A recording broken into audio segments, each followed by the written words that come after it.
Thanks for joining us. There, that's a little simpler than what I've been trying before.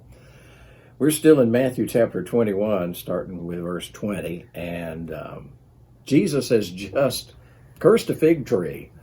And of course, the disciples are amazed that the fig tree is just all withered so quickly.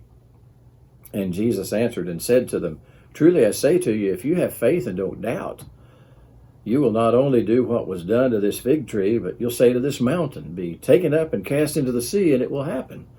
And all things you ask in prayer, believing you will receive."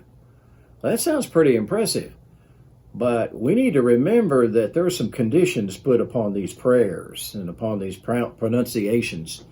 And the condition is it has to be within the sovereign will of God Almighty.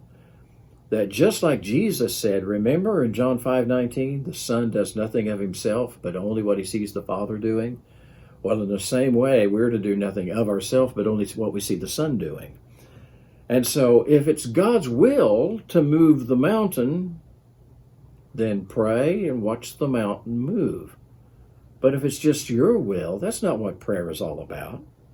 Prayer is not all about you getting your will done in heaven. Prayer is all about God getting his will done on earth.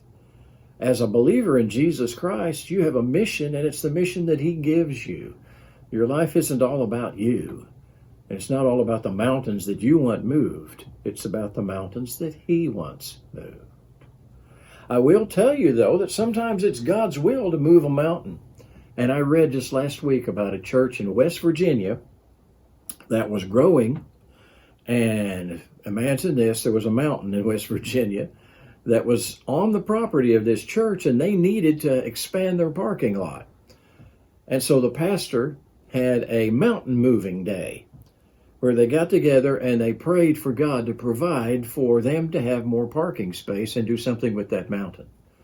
Well, of course, when the day was over with, the mountain was still there. And the next morning, the mountain was still there.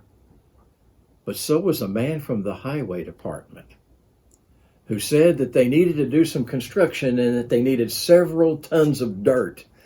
And could they take that dirt from that mountain?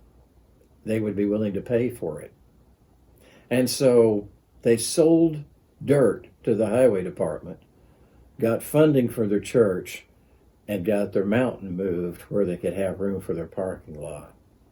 All things are possible with prayer, but it has to be a mountain that God wants moved.